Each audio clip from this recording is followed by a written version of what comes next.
Welcome back to Tracey Di Ciero's powerful story. Yesterday we heard about the diagnosis that changed her life. Today we dive deep into the emotional battlefield of a treatment journey. How do you even maintain hope when facing your darkest hours? Tracey's insights about loneliness, family support, and finding her inner strength will leave you questioning everything you thought you knew about resilience. Stay tuned for part 3 tomorrow, where we'll explore how she began to transform her struggle into purpose. Until then, keep listening to Tracey and come back for more this week here on YouTube on Leading Our Own Way. Go and hit the follow. With something as dark, because it's not just the cancer journey we're going to be talking about today with you, it's other things, and we will get into that. But with that in mind, for those people who say it's not as easy as you think, then they don't think about who they're talking to and who they might have gone through. And I've heard it when I talk about this in the podcast. I'm rambling now, but they turn around and say, oh, it's just not that easy to make choices. What would your message to be to them then?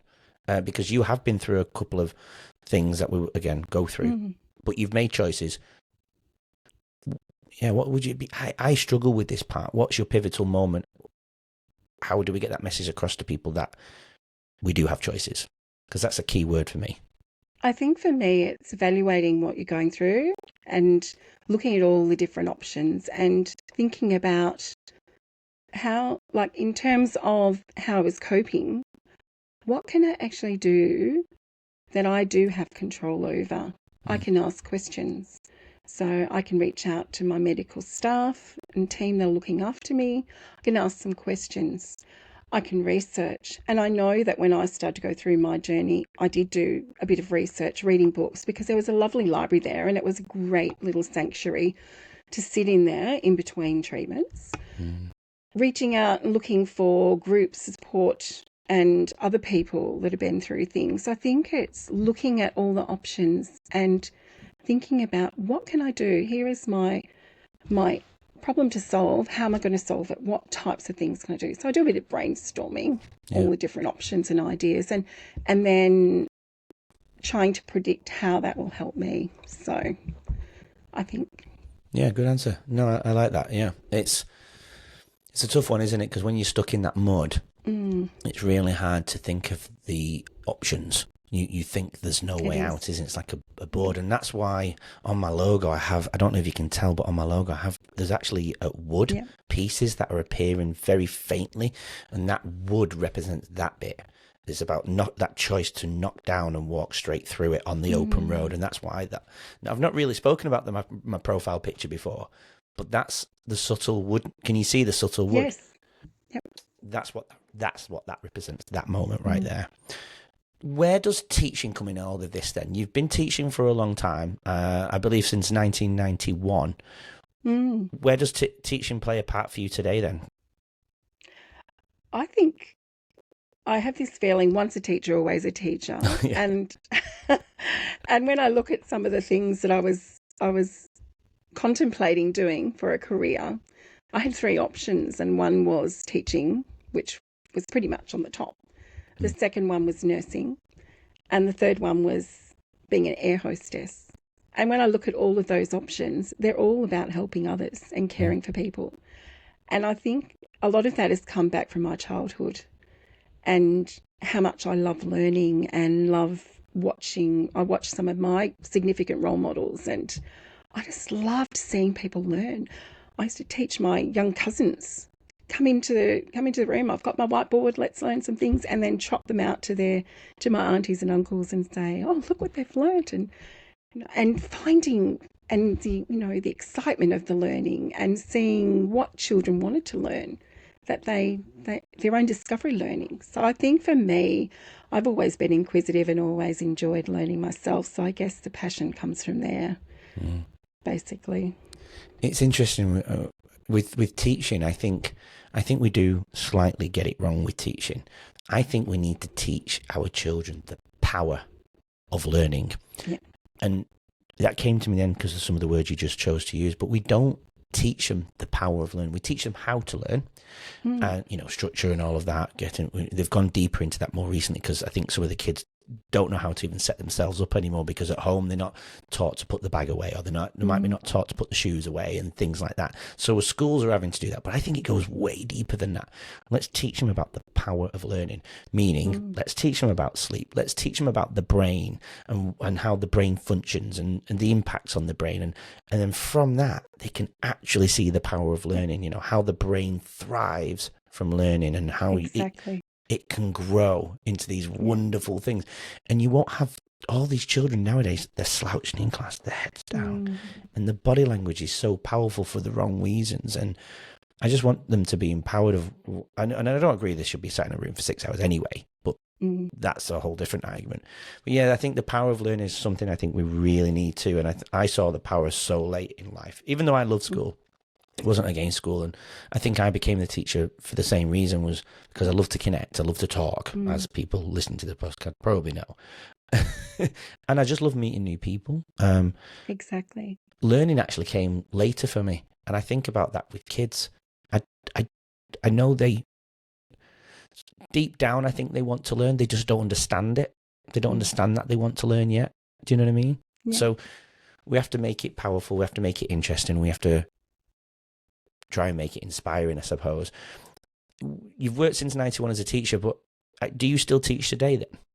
I can still do casual teaching, but because I'm taking new journeys in different directions, I have other things that I'm interested in following up as well. So I haven't put my teaching away, and I don't think we ever stop teaching and learning. Well, you're not. Because we learn and teach each other all the time. But definitely I've got lots of other things that I've been doing alongside that. So, yeah. So why leave teaching then? Sorry, that was not the question I wanted to ask. Sorry, I already know that. But why? Was there anything about teaching that you needed to step away from? Why did something else take over teaching? Was there something in there that you don't agree with, like myself, or? There was a couple of things I always wanted to do. When I started teaching, I encountered, in my long-term stint in one of the schools I worked for 10 years, I encountered Auslan. And I really loved Auslan. And at the time I was working full-time and I had 2 young children. So I didn't really have a lot of opportunity to explore that in terms of going out and doing courses and things. I was doing it in the school with students that were coming in and out of my classroom, because we had a deaf facility in our school. It was a separate building. The kids came in and out of my classroom. And it was in later years, in recent years, where I had more students that had hard of hearing and deaf students within my class, and I thought I might go back to that and do that. So I guess part of my change was I was working part-time and studying part-time again, which is something I thought I would never go and do a major course again, but I really loved Auslan. Yeah. So I went back and did that part-time, and then I was travelling to Melbourne in between. And for my diploma year, I really wanted to focus on it. So I stopped teaching and did my diploma of Auslan, and then, went back to doing some other bits of teaching work as well. So I also helped with visiting teaching and supporting students, hard of hearing and deaf students within schools and different schools. I was going around, travelling around, supporting schools and the students and parents and families. So I was doing that for a while. So I think that just that extra thing that I wanted to explore, because I had really wanted to do it when I started teaching. Yeah. But then came back to it. And it's funny how things come up. We talked about this once before, Andrew, how sometimes synchronicities play a part in what we do, and things come up along the way. They're like little signposts, and you go, oh, yes, I think I'm being called that way to do some more work in that direction. So I think that was part of it for me. Has there ever been any other signs or signals that have come your way to? Oh, definitely. Go on, give us a few. Give you a few. I'm very spiritual, and a lot of people might not know this about me. Yeah. I do get lots of different signs. So one of the signs I had recently was obviously where I'm doing keynote speaking now, and I went to the Mind, Body and Spirit Festival in Melbourne with a friend, and I was walking past one of the stalls and I saw 5 days to write your keynote speech or keynote. And I looked at it and I saw the platform and the microphone, and I felt a little like an intuitive sort of pull that direction. And I thought I'll come back and explore that, and went to another stall. And on the second round, walking around with my girlfriend, she tapped me on the arm and said, "Oh, you'd be good at this. You should do this." So that was sort of a bit of a little nudge. And obviously with writing my book, I was thinking about writing, and then all of a sudden I saw a book doula ad, birth your book, 3 days to birth your book. And I thought, I'm being pulled that direction. I think I might write my story, and did that 3-day course. And at the end of that 3-day taster for the 90-day container, we're writing your book and your story, there was a meditation, a visualization, and the book doula led me through visualization, and we turned our screens off because it was all online. It was an online course. And one of the things was you're looking at your book in your hand, and then you look up and you see your reader coming towards you. Well, the night before, Andrew, I had a dream of my grandmother, and she was walking towards me. And I thought, gosh, is my grandmother giving me a little nudge to write my story? Because my story interlocked with her story. I was a companion with her on her journey as a 10-year-old when she had cancer. So there's lots of little things, little signposts that come up all the time in life. Yeah. And sometimes if we're aware of them and we notice them, Yeah, beautiful. You've brought up a very significant point about the cancer and the journey, because I think that's probably the perfect time to head in that direction. A lot of this topic of this episode will be around health. My question, I think, before we go there, do you think about health now on a regular basis? Do you worry about your health now, or is it a conscious thing? Is it something that you are anxious about, or do you think of it in a different way now because of the things you've been through?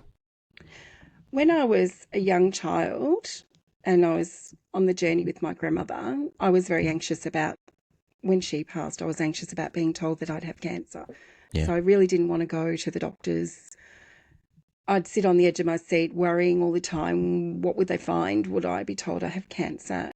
I was very anxious then. And then when I ended up with cancer later years, I realised, now is the time to face it and to read up about it and not be so anxious about it, because I was facing it now.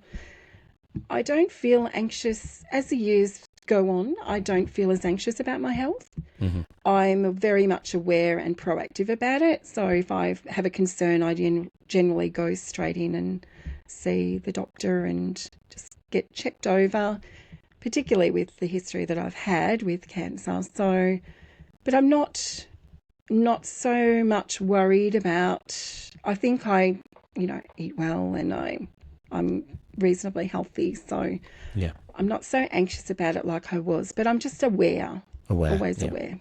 The word awareness, I'm interviewing somebody who wrote a book around awareness very soon, and awareness is the key, I think, is the title of the book. And that word is so important, isn't it? It's just being aware, because that's the key to being able to understand what choices to make, I suppose. Exactly. That awareness. And I feel an awareness in children is, I suppose, the power of education, isn't it? Going back to it, if we can educate them on the root causes of things, we can prevent a lot of chronic diseases, autoimmune, things like that.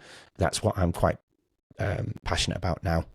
And because I do feel mental health, I like to call it brain health, but I feel like it is a low across the world. I think our baseline as humans is it's in a deficit. We don't sit at the baseline, but so that baseline has been lowered, if that makes sense. Before we get onto we will go on to the cancer journey, but there was a really significant moment that changed when you nearly drowned at the age of 2, didn't you?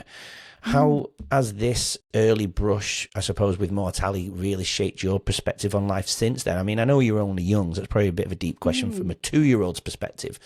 But going forward, do you think that played a part in worrying about the journey? Or, I mean, well, how much of an impact was that on you? Because you've said to me before in the pre-chats that you actually remember that day. Join us tomorrow to hear more from today's incredible guests and learn valuable insights to help you lead your own way. Don't forget to subscribe. We'll see you then.